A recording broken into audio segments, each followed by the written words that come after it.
हक हक अगा गुरु गोबिंद सिंह शाह शहनशाह गुरु गोबिंद सिंह बादशाह दरवेश गुरु गोबिंद। हेलो दोस्तों, सबसे पहले शुरुआत करते हैं प्रभु जी के चरणों से, गुरु जी के चरणों का आशीर्वाद लेकर के हम अपनी जो वर्चुअल जर्नी है आप लोगों के साथ जो मैं शेयर करने वाला हूं, जो एक पवित्र आस्था का केंद्र श्री हेमकुंड साहिब जी के मैं आज दर्शन करने जा रहा हूं, साथ साथ आपको करवाने जा रहा हूं। ये मेरा सौभाग्य है। बाकी प्रभु के गोविंद धाम से, गोविंद धाम पड़ाव है, आप गोविंद घाट से हम कल गोविंद धाम पहुँचे। एक स्टे बनता है गोविंद धाम, उसके बाद पैदल ट्रैक होता है 6 किलोमीटर का, जो कि खड़ी चढ़ाई श्री हेमकुंड साहिब के लिए होती है।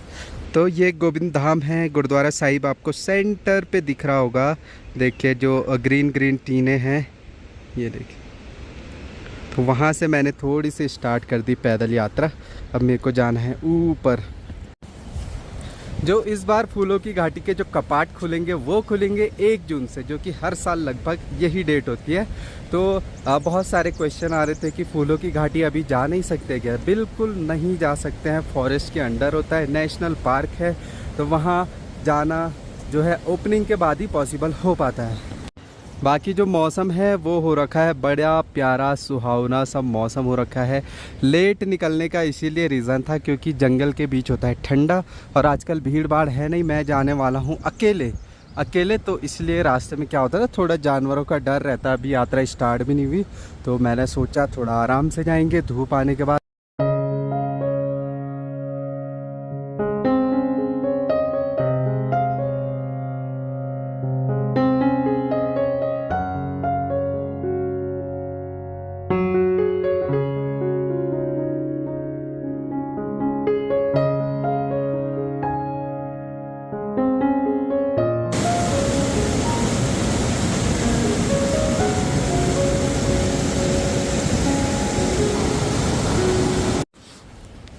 दोस्तों, आज का ब्लॉग मेरे लिए बड़े आस्था और श्रद्धा से मैं हर एक चीज़ को महसूस करते हुए जाऊंगा, इस भूमि को, इस पवित्र स्थान को। जैसे कि आप सभी को पता है, जो हिमालय है पूरा एक आस्था है इसमें, क्योंकि यहीं आकर के आप ध्यान मग्न हो सकते हो एक मेडिटेटिव स्टेट में। जो भी ऑलमाइटी गॉड हैं, गुरु हैं, भगवान हैं, देवता हैं, परमात्मा हैं, किसी से भी आप डायरेक्टली कांटेक्ट करने की क्षमता रख सकते हो, बशर्ते आपको ध्यान लगाना है। तो वही है, चंद मिनटों के लिए आप ध्यान लगा करके इस ब्लॉग को देखना, सिर्फ एक आस्था के मतलब से, और बाकी जो इन्फॉर्मेशन मैं दूंगा जब आप यात्रा में आओगे उस पर्पज़ से, और ज़रूर।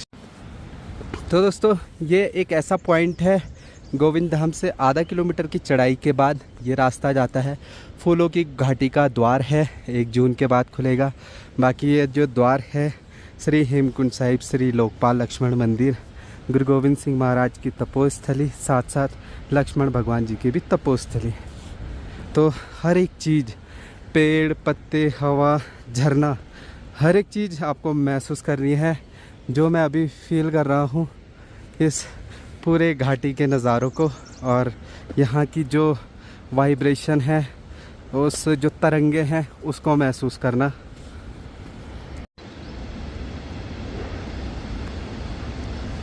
तो भाई, गोविंद धाम के थोड़ा सा आप ऊपर आते ही यहाँ पे मिलेगा आपको घोड़ा पड़ाव, कांडी डांडी, हर एक चीज़ की व्यवस्था होती है। तो आप वहाँ से कांडी डांडी घोड़ा, उनकी पर्ची कटती है, घोड़े की लगभग 2000 रुपये की पर्ची कटती है पर पर्सन, 1 साइड के लिए, श्री हेमकुंड साहिब के लिए। दूसरी बात, बाई चांस आपके पास छोटे बच्चे हों जो चल ना पाते हो, अगर आप उनको कांडी में बैठाना चाहते हो, अगर साथ साथ आप उनके साथ पैदल आना चाहते हो, तो ये पॉसिबल नहीं होता है कि आप घोड़े की स्पीड में चल सको। जो कांडी वाले रहते हैं उनको भी काम के लिए थोड़ा जल्दी स्पीड में चलना होता है। तो आप एक काम कर सकते हो, उनसे नंबर ले करके और वो पॉइंट बता करके कहाँ पे छोड़ना है, और जैसे अपने बच्चों को भी बता दें या कुछ कर दें। बाई चांस आप आधे घंटे लेट, 1 घंटे लेट पहुँचते हो, तो आपको कोई दिक्कत परेशानी नहीं होगी। हर एक चीज़ पहले ही कंफर्म करके रखें। तो इस बार जो ग्लेशियर पॉइंट है वो काफ़ी कम है, जो कि अच्छी चीज़ है भाई। यात्रा के लिए तो अच्छी चीज़ है। बर्फ़ में थोड़ी दिक्कत परेशानी होती है, इस बार बर्फ़ ना है तो सोचिए यात्रा बहुत ही प्यारी चलेगी।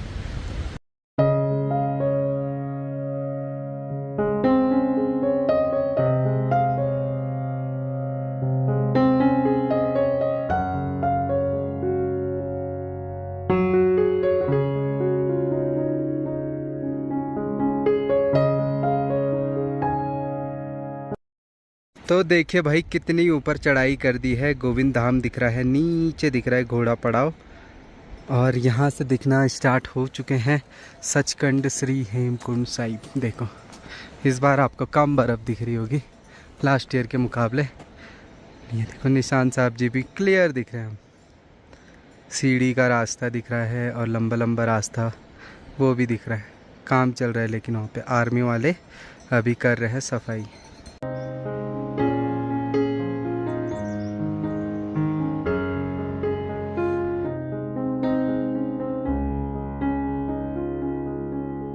तो भाई जैसे हैबिट नहीं है ना चलने की, तो थकान लगती ही लगती है। तो इसलिए मैं आपको भी बोलता हूँ यात्रा में आने से पहले कुछ 15-20 दिन पहले अपनी एक्सरसाइज, जॉगिंग वगैरह, रनिंग वगैरह करें, ताकि आपको यात्रा में ज़्यादा प्रॉब्लम ना हो। सोचिए हम लोकल हैं तभी मेरे को थोड़ी सी थकावट महसूस तो हो ही रही है, क्योंकि हैबिट नहीं है इतनी चलने की।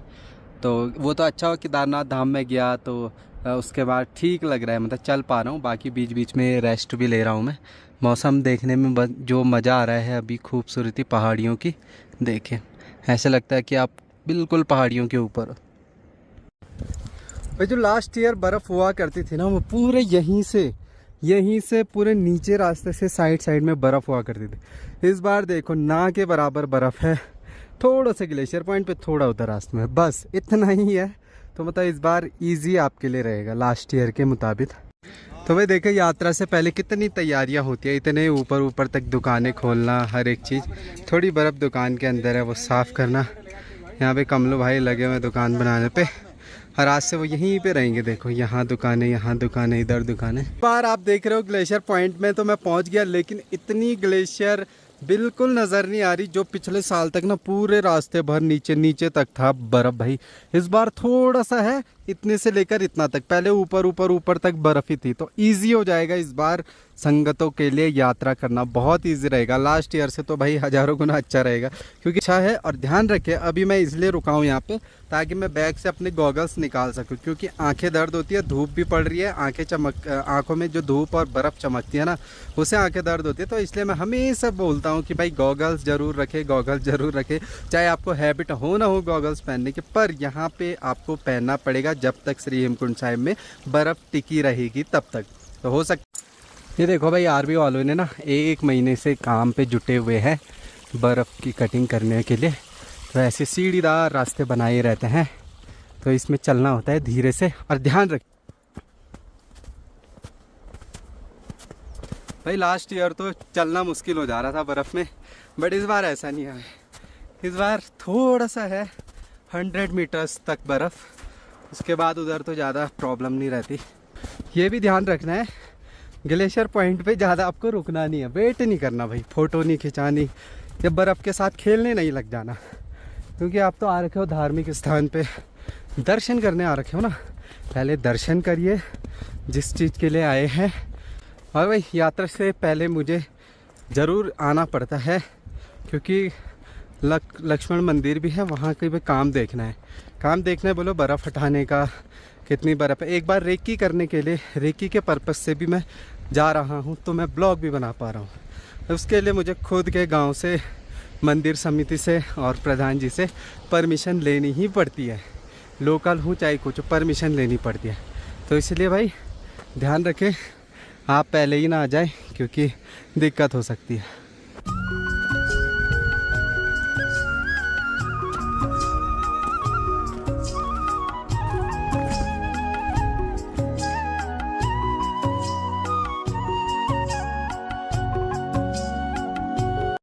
तो भाई अभी मैं एक ऐसे पॉइंट पे हूँ, लास्ट ईयर आपने देखा था होगा सीढ़ियों में कितनी ज़्यादा बर्फ़ थी, इस बार कम है।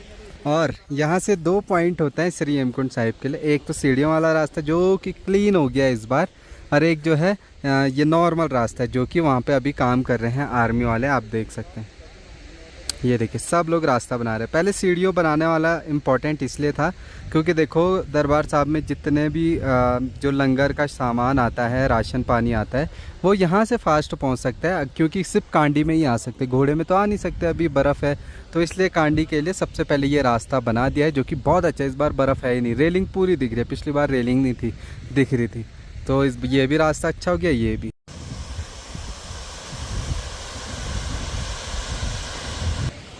दोस्तों यहाँ आने का पर्पस और आज आपको यात्रा से पहले अपडेट देने का पर्पस ये भी है क्योंकि ना मेरे को 4 दिनों से इतने सारे मैसेजेस, इतने सारे कॉल आ रहे हैं कि वहाँ पे यात्रा चल गई है, वहाँ पे बहुत ज़्यादा बर्फ़ है। क्योंकि कई यूट्यूबरों ने जो है ना लास्ट ईयर की वीडियो डाली है, लास्ट ईयर की वीडियो ये डाल करके कि ये इस साल की यात्रा है, कंफ्यूज कर दिया है सभी संगतों को। तो वही है, गुजारिश है सभी से, जो भी सोशल मीडिया इन्फ्लुएंसर है, जो भी यूट्यूबर हैं, जो भी मीडिया वाले हैं, मतलब एक सच्ची और अच्छी पॉजिटिव चीज़ें आप अपने जो है चैनलों पे दिखाएं। सिर्फ व्यूज़ पाने के चक्कर में आप ऐसे थंबनेल डाल दोगे तो वो चीज़ अच्छी भी नहीं लगती है ना। लॉन्ग टर्म के लिए वो आपके लिए भी बेनिफिट नहीं होगी। असंगत बेचारे अगर वो सच समझते हैं उन बातों को कि इतनी बर्फ़ है, ऐसा है, वैसा है रास्ता, तो वो डर जाती है। तो उनको डराने का कोई फ़ायदा नहीं है। रास्ता अच्छा है, सुगम है, मैं देख के आ रहा हूँ आज, है ना। तो ये जो रियल अपडेट यहाँ श्री हेमकुंड साहिब की होगी वो मैं आपको रेगुलर पहुँचाते रहूँगा। सब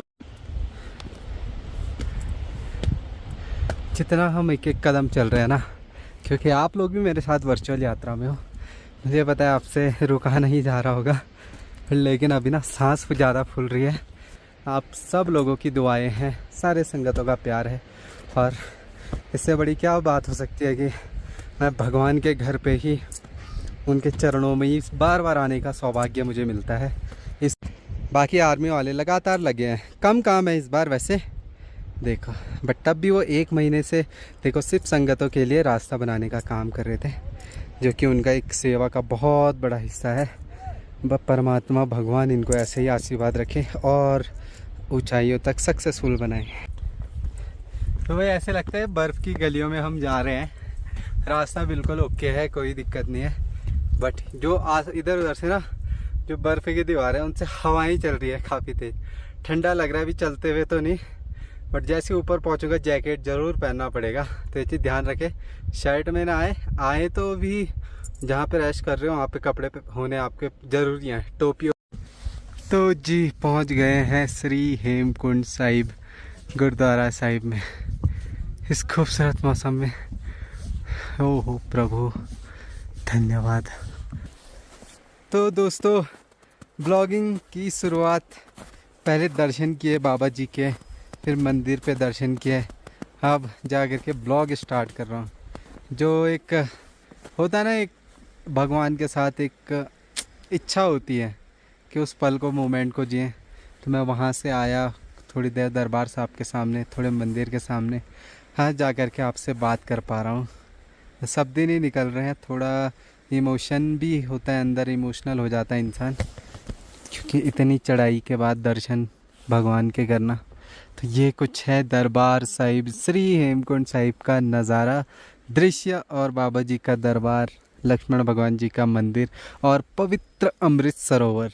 ये है भाई कुछ दृश्य जिसका आप, मुझे लगता है कि मैं और आप सब लोग 1 साल से इंतज़ार कर रहे हैं कि कैसा लगता है, कैसा है दरबार साहिब, वो पवित्र तपोस्थली गुरु गोविंद सिंह महाराज की, लक्ष्मण भगवान की। सच में भाई यहाँ पे आकर के इतना एक कनेक्शन महसूस हो रहा है ईश्वर से, भगवान से और वाहिगुरु जी से, बहुत ही तीव्र महसूस। मेरे को आज थोड़ा टाइम ज़्यादा लगा पहुँचने में, क्योंकि मैं आराम से ही आया। मैं चाहता था कि आप लोगों के साथ वर्चुअल यात्रा जो है एक एक करके धीरे धीरे करूं और इस पवित्र धाम को मैं फील करते करते आऊं। तो कुछ ऐसा है दृश्य। अभी देखिए दरबार साहब कितना बढ़िया लग रहा है। लास्ट ईयर आप एक चीज़ नोटिस कर रहे थे होंगे कि यहाँ साइड से चारों तरफ से बर्फ़ ही बर्फ़ थी, लेकिन इस बार ऐसा कुछ भी नहीं है। इस बार इतनी कम बर्फ़ है, थोड़ी सी आगे फ्रंट में हल्की सी बर्फ़ है, बाकी सब जगह कम बर्फ़ है। इधर भी बर्फ़ कम है, क्योंकि लास्ट ईयर क्या होने घंटी तक पहुंचा हुआ था बर्फ़, वो भी जून के टाइम पे जब मैं आया था। ये कुछ भी नहीं दिख रहे थे। धर्मशाला भी बिल्कुल ओके है, क्लियर है। और मंदिर के सामने थोड़ी सी जो है बर्फ़ इकट्ठा हो रखी है, जिसको भी कटिंग करवाना है, तो ये काम भी देखने के लिए आया था। जो ये अपडेट है मुझे अपने गांव के मंदिर समिति और प्रधान जी को देनी है, ताकि वो यहाँ आकर के जो है साफ़ करने वाले कर्मचारियों के साथ आकर के यहाँ पे भी रास्ता बनाए मंदिर का, और यहाँ पे भी कुछ अच्छा से कर लें। क्योंकि भाई जो श्री हेमकुंड साहिब के कपाट खुल रहे हैं 25 मई को, साथ साथ लोकपाल लक्ष्मण मंदिर के भी कपाट 25 मई को ही खुलते हैं। तो एक बहुत पवित्र स्थल है जहाँ पे दो कपाट खोले जाते हैं एक ही दिन। तो बहुत ही अच्छी बात है, सुगम बात है। और मतलब यार यहाँ से क्या ही बोलें कि पहाड़ियाँ जो दिख रही हैं, शायद निशान साहब जी नहीं दिख पाएंगे भाई, बिल्कुल मैं कोशिश करूँगा दिख जाए। एक तो दिख गए हैं निशान साहब जी, ये देखो दूसरे निशान साहब जी भी दिख रहे हैं, तीसरे निशान साहब, चौथे निशान साहब है बादल जहाँ पे है ना वहीं पे दिखेंगे। मेरे को ना अभी 4 ही दिख पाए, गौर से देखा मैंने, क्योंकि यार हो क्या रहा है कि पीछे से नीला आसमान है ना, उसमें दिखता भी नहीं है निशान साहब जी, एकदम से ट्रांसपेरेंट जैसे आँखों में आती है। बाकी कुछ ऐसा है, अब हमें भी कुछ दिनों में जो है जो जितने भी कंबल वगैरह हैं, अंदर बर्फ़ घुसी हुई है धर्मशालाओं के कहीं ना कहीं से, तो वो भी साफ़ करवाना है। साथ साथ जो मंदिर का गेट है उसके सामने बर्फ़ साफ़ करवाना है। तो वही ये देखो इस बार कम बर्फ़ से रास्ता भी अच्छे से साफ़ हो गया, क्योंकि यहाँ पे इसके बाद सरोवर स्टार्ट होगा तो बर्फ़ भी जल्दी पिघल जाएगी। बाकी दरबार साहब के दर्शन कर लीजिए आप। जय हो प्रभु, सबको दर्शन देना इस बार, सबकी यात्रा सफल रखना। देखो चारों तरफ हल्की हल्की। भाई लास्ट ईयर सोचे इतनी ज़्यादा बर्फ़ थी ना, जो जहाँ पे निशान साहब जी का ये वाला पार्ट होगा वहाँ तक पूरा बर्फ़ से कवर था। मतलब ये वाला हिस्सा हमें दिख ही नहीं रहा था, इस बार क्लियर दिख रहा है। इस बार कम बर्फ़ है, जो कि आने वाले 1 हफ्ते में और ज़्यादा पिघल जाएगी और ज़्यादा कटिंग हो करके क्लियर हो जाएगा, संगतों के लिए अच्छा हो जाएगा। रास्ता भी बनने पे काम जारी है, अच्छा लग रहा है। देखो इस लाइन तक बर्फ़ हुआ करती थी, इस बार कम है, हाफ है, और हाफ भी जल्दी पिघल जाएगी, क्योंकि अभी तक काम चल रहा है और हफ्ते भर में काफ़ी काम हो जाएगा, यहाँ पे बर्फ़ पिघल जाएगी।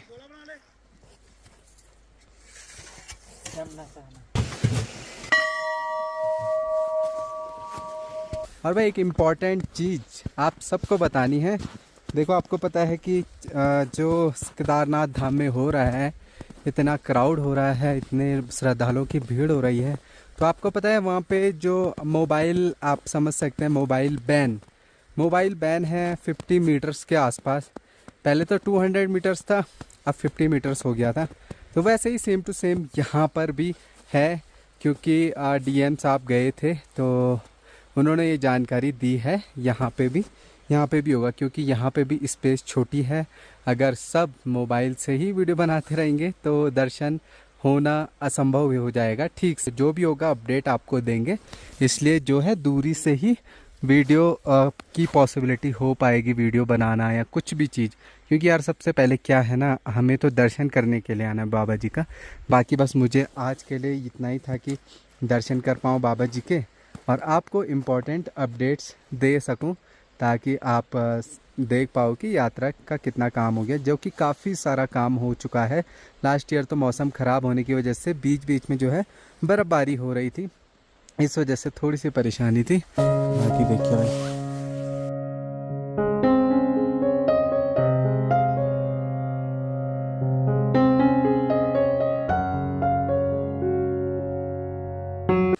तो श्री हेमकुंड साहिब के कपाट, साथ साथ लक्ष्मण भगवान जी के भी कपाट, लोकपाल जी के एक ही दिन खुलेंगे 25 मई 2024। डेट याद कर लें, उस दिन यहाँ पे संगत आएंगी, बाबा जी के पहले दर्शन करेंगी 1 साल बाद।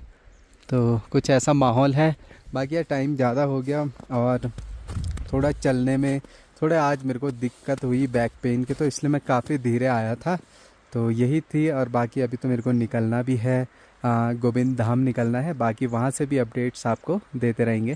तो दोस्तों फ़िलहाल इसी खूबसूरत वादियों के साथ, बाबा जी के आशीर्वाद के साथ, लक्ष्मण भगवान जी के आशीर्वाद के साथ ब्लॉग को समाप्ति की ओर ले जाते हैं और मिलते हैं अगले नेक्स्ट ब्लॉग में। तब तक के लिए take care, bye bye, love you all, bye दोस्तों।